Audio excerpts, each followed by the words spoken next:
Hello and welcome back to HardReset.Info. In this video, I will show you how you can perform a factory reset on GoPro MAX 360. Let's begin!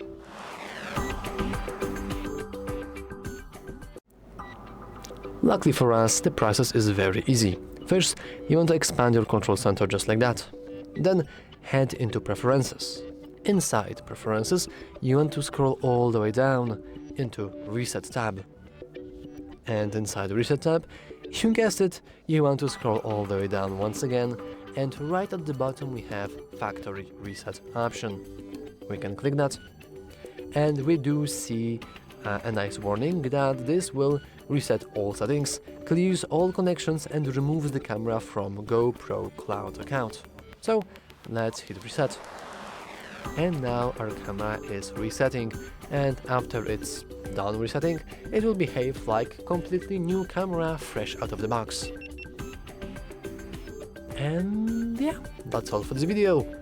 If you found it useful, make sure to leave a like, subscribe, and as always, thanks for watching.